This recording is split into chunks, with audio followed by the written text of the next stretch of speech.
वक्फे से पहले हदीका कियानी साहबा ये मुतालबा करी थी कि पाकिस्तान भर में जो हज़ारों ब्यूटी सैलून्स हैं उनको भी खोला जाए, लेकिन इस वक्फे के दौरान हमें हेयर ड्रेसर्स एसोसिएशन के नुमाइंदे जावेद मलिक साहब का पैगाम मिला है और वो ये कह रहे हैं जी कि सिर्फ 2 दिन के लिए जो हेयर ड्रेसर्स की शॉप्स हैं उनको खोला गया था, उसके बाद से ज़बरदस्ती दुकानें बंद करवाई जा रही हैं। पुलिस हमारे मुलाजमों को उठा के ले जाती है और ज़बरदस्ती दुकानें बंद करवा रही है और कुछ मुकामात पे ये भी शिकायत है कि उनके मुलाजमीन जो हैं उनको पुलिस जो है उस वक्त तक नहीं छोड़ती जब तक कि पुलिस की भरपूर अंदाज में खिदमत ना की जाए। तो आप समझ गए होंगे सूरत हाल काफ़ी कन्फ्यूज़ड है।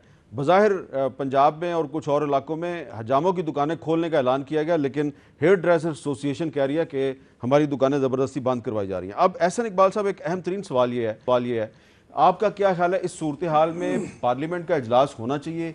क्या पार्लियामेंट का इजलास मुमकिन है, और अगर मुमकिन नहीं तो क्या ऑनलाइन इजलास हो सकता है? देखिए आमिर मीर साहब, हमने तो पार्लियामेंट का जब सेशन हो रहा था जो 14 मार्च को गालबन ख़त्म हुआ है, बदस्तूर कोशिश की कि वहाँ पे कोरोना के ऊपर बहस हो, हुकूमत हिकमत अमली बताए, हम कॉलिंग अटेंशन देते रहे। हत्ता ये कि 4-5 दिन के बाद वो नहीं लाया गया और आखिरी दिन जो हुकूमत कॉलिंग अटेंशन नोटिस लाई वो ये थी कि एक अहम अवामी दिलचस्पी के मसले पर बहस की जाए, वो ये है कि मिनिस्टर कॉलोनी में 4 अपार्टमेंट खाली क्यों हैं। तो ये हुकूमत के नज़दीक सबसे अहम मसला था। अब भी मैं समझता हूँ कि पार्लियामेंट का इजलास बुलाया जाना चाहिए और कौमी असम्बली का जो हॉल है उसमें पूरी पार्लियामेंट इकट्ठा हो सकती है, गोया कि सेनेट भी आ सकती है। तो सोशल डिस्टेंसिंग के असूलों को लाते हुए एक सीट के बाद एक खाली रख के उसके बाद अगली सीट हम वहाँ पर, लेकिन कराची वाले किस तरह आएंगे? देखिए वो ऐसे आ जाएंगे कराची वाले कि हमारी हुकूमत ने और नवाज शरीफ साहब को दुआएं दें कि कराची से हैदराबाद मोटरवे बन गई है, सक्खर से मुल्तान मोटरवे बन गई है, मुल्तान से इस्लामाबाद मोटरवे बन गई है।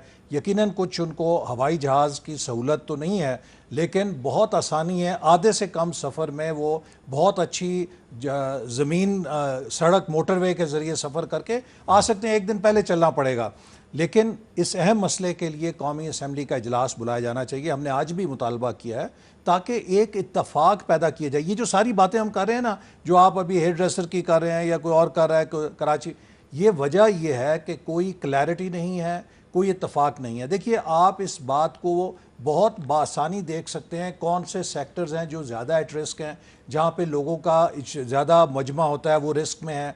ऐसी कौन सी बिजनेसेस हैं जहाँ पे ज़्यादा लोग आप रोक सकते हैं। तो आप ऑनलाइन इजलास के हामी नहीं है? नहीं, मैं हम समझते हैं कि फिजिकल इजलास होना चाहिए। उसके दुनिया में हो रहे हैं पार्लियामेंटों के इजलास, ठीक है। ये नहीं है कि पाकिस्तान के हम कोई खसूसी नाजुक लोग हैं। दुनिया में पार्लियामेंट फंक्शन कर रही है, सोशल डिस्टेंसिंग के मुताबिक उसे किया जा सकता है। जी शिबली फराज साहब, पार्लियामेंट का इजलास बहुत ज़रूरी है।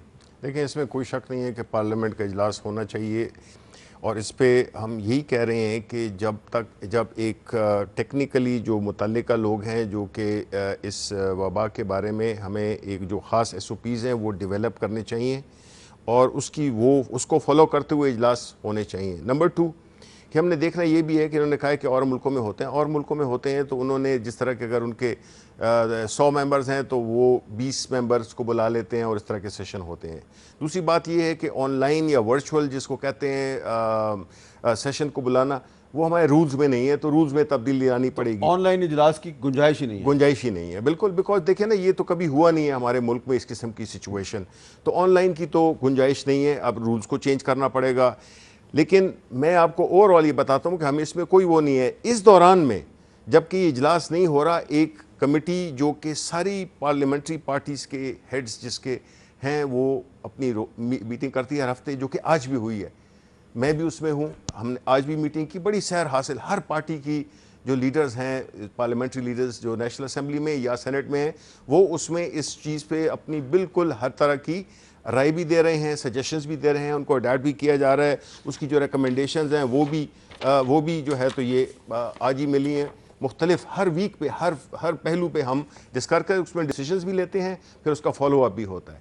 अब दूसरी बात रही कि ये बात जी देखें ना, अब एक तरफ हम कहते हैं कि जी लॉकडाउन जाना चाहिए, एक तरफ हम कहते हैं कि जी इन सारी एक्टिविटीज़ को भी बहाल होना चाहिए। बिल्कुल होना चाहिए। आइडियल सर्कमस्टांसिस में तो हर एक को अपने काम की इजाज़त होनी चाहिए। एक बात जो मैं ख़ास तौर पे कहना चाहता हूँ कि हमने देखा है कि देखिए इस किस्म की जब क्राइसिस आती हैं तो कुछ आपकी जो मुल्क की या आपकी जो पूरा जो स्ट्रक्चर है, चाहे वो पॉलिटिकल स्ट्रक्चर हो, गवर्नेंस का स्ट्रक्चर हो, उसकी जो कमज़ोरियां हैं या स्ट्रेंथ्स हैं वो भी सामने आती हैं। मैं ये समझता हूँ कि देखें, फेडरल हुकूमत से ज़रूरत से ज़्यादा तवक्कुआत करना, फेडरल हुकूमत इस क्राइसिस ने यह साबित किया कि 18th अमेंडमेंट के बाद फेडरेशन काफ़ी कमज़ोर हो गई। फेडरेशन कमजोर हुई है, मजबूत हुई है? आई मीन जो वो है, जो सेंट्रल गवर्नमेंट है, सेंट्रल गवर्नमेंट कमजोर हुई है लेकिन वफाक मजबूत हुआ है। देखिए, सेंट्रल गवर्नमेंट से ही ये गिले किए जा रहे हैं ना, कि जी ये नहीं किया, ये करें, ये करें, ये करें, तो उसके वसाइल भी महदूद हैं। और ये सारे सब्जेक्ट्स जो हैं वो प्रोमिसेस के हैं, हेल्थ हो गया, इंडस्ट्रीज हो गया, जिनकी भी हम बात कर रहे हैं, ये सारे प्रोमिशियल सब्जेक्ट्स हैं। तो मेरा ख्याल है कि इस चीज़ पे भी हमें ज़रा देखना होगा। अच्छा मुर्जा बाब साहब, जरा ये बता दें कि अगर पार्लियामेंट का इजलास होता है इस्लामाबाद में, तो फिर क्या सूबाई असम्बलियों का इजलास भी जरूरी है? देखिए मीर साहब, बात बुनियादी तौर पर यह है कि जो पॉलिसी बन रही है उसके ऊपर आपको पार्लियामेंटेरियंस को कॉन्फिडेंस में लेना चाहिए, और उसका जो बेहतरीन फोरम है वो पार्लियामान है। अभी शिबली फराज साहब जो कह रहे थे कि रूल्स ऑफ बिजनेस जो है इस बात की इजाजत नहीं देते, मैं समझता हूँ मीर साहब थोड़ा सा ये ग्रे एरिया है। रूल्स ऑफ बिजनेस में कहीं इसकी मुमानियत भी नहीं है, और एक बड़ी वाइड रेंजिंग पावर स्पीकर के पास और चेयरमैन सेनेट के पास होती है, जिसपे वो रूलिंग पास कर सकता है और उसका फैसला जो है वो फाइनल होता है। तो मैं समझता हूँ अगर एक्स्ट्राऑर्डिनरी टाइम में एक्स्ट्राऑर्डिनरी मेजर्स लेने की जरूरत है, अगर हुकूमत की एक्चुअली विल है पार्लियामेंटेरियंस को कॉन्फिडेंस में लेने की, उनको अप्राइज करने की, तो मैं समझता हूँ स्पीकर साहब या चेयरमैन सेनेट साहब जो है वो इस तरह की रूलिंग दे सकते हैं। मैं फिर इस बात पे जोर देना चाहूंगा जो अभी शिबली साहब बात कर रहे थे कि देखें ना, कोई ये कह रहा है, कोई ये कह रहा है। इस कंफ्यूजन को खत्म करने का वाहिद तरीका ये है कि नेशनल नैरेटिव हो, और नेशनल नैरेटिव तब होगा जब रूलिंग पार्टी ऑपोजिशन पार्टीज मिलकर एक पेज पर आएंगी, और एक पेज पर आने के बाद वो फैसला करेंगी। छोटी सी मिसाल है हामिद मीर साहब, हम सब 2013 तक टेररिज्म के हवाले से कंफ्यूजन का शिकार थे। हर सियासी जमात की डिफरेंट पोजीशन थी। 2013 में आर्मी पब्लिक स्कूल का वाकया होता है, अनफॉर्चुनेट वाकया होता है। हमारे बच्चों की शहादतों के बाद पूरी कौम एक पेज पर आती है, एपीसी कॉल की जाती है, और आपने देखा कि 2013 के बाद कैसे एक टर्निंग पॉइंट था वॉर अगेंस्ट टेरर में, कि पूरी कौम मुत्तहिद होकर एक पेज पे आके दहशतगर्दी का सामना करती है, और आज हम सब उसके मुस्बित असरात देख रहे हैं। तो मैं समझता हूँ इस वक्त एक हेल्थ की सिचुएशन ऐसी है, ये कोरोना वायरस भी एक दहशतगर्दी है, उसको निमटने के लिए नेशनल कंसेंसस बिल्ड करने की जरूरत है। और मैं समझता हूँ रूलिंग पार्टी को, वजीर आजम को इस मामले पर लीड लेने की जरूरत है, ऑपोजिशन के लीडरान को बुलाने की जरूरत है, मिलकर अफाम व तफहीम के साथ। ठीक है, बहुत बहुत शुक्रिया मुर्जा वहाब साहब। मुझे यहाँ पे एक ब्रेक लेनी है, ब्रेक के बाद दोबारा मिलते हैं।